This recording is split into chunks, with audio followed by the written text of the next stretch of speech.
I got a story to tell you. Let's talk about this court case called Drucker versus Commissioner.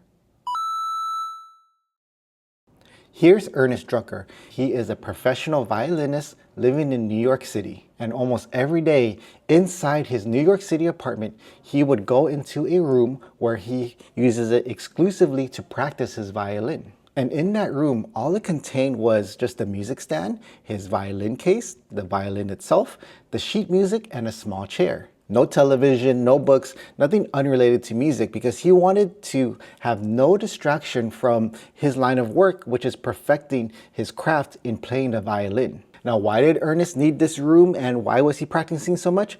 Because his job, he was a concert musician at the Metropolitan Opera Association, which is also known as the Met. But the Met didn't provide him any place for him to practice. Therefore, just like any other professional musician, he had converted part of his home into a dedicated practice studio. And consistently for 30 hours each week, he would be practicing at home. And this was actually more time spent at home practicing than he actually spent at the Met for rehearsals and for performances. So Ernest would work tirelessly in his room, repeating difficult passages until his fingers knew them by heart. And as a famous pianist Podruski once said, "If I don't practice for one day, I know it. If I don't practice for 2 days, the critics know it. And if I don't practice for 3 days, the audience knows it." So specifically for musicians, practicing is really important to make sure that they are able to do the job that they need to do, which is perform live in front of an audience. What are we talking about?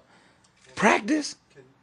We're talking about practice, man. So this is in 1976, and now tax season arrived. So Ernest carefully calculates the portion of his rent and utilities that corresponds with his practice room and deducted these expenses on his tax return. But a couple years later, the IRS audited Ernest, saying that they don't think that he is allowed to take a home office deduction. And what was the IRS's argument for disallowing this deduction? So the IRS had a position where they said that the practice studio was not his principal place of business. So the IRS argued that the main part of his job, where he was getting paid, was performing at the Met Opera House, not practicing at home. So because he was getting paid for being at the Opera House, that means that was his principal place of business, according to IRS. So now you have two sides. You have Ernest, the musician, saying that the home office should be a deduction because this is where he practiced. This is where he did most of his work. This is what he needed to do to be able to perform at the Met Opera House. And you have the IRS stating that,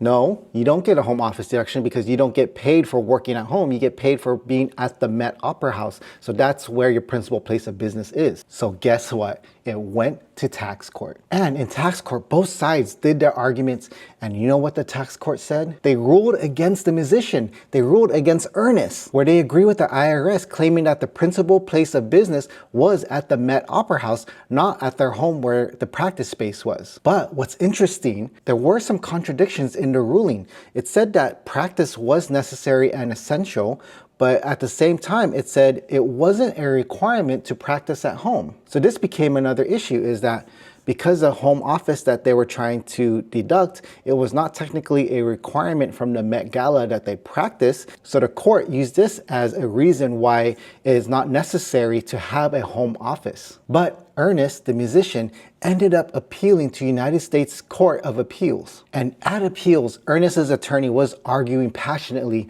that a musician's life doesn't fit neatly into traditional business categories, that a musician's life is different. He quoted Harry Ellis Dixon saying that we don't go to an office every day or to a factory or a bank. We go to an empty hall. We don't deal in anything tangible, nor do we provide anything except for sound. So the judges of the appeals court listened, and they understood what the tax court was missing from their original decision. They understood that for a performing musician, that practice isn't optional. It's the very foundation of their profession. So even though the judges understood that practice was essential, they still needed to determine if the home office practice space was qualified as a principal place of business. And on August 19th, 1983, the court issued its decision. And the judge's decision, they sided with Ernest, overturning the original decision from tax court. The judges concluded that the musician's home practice studio was indeed their principal place of business. So when you go back and look at the tax court's original decision,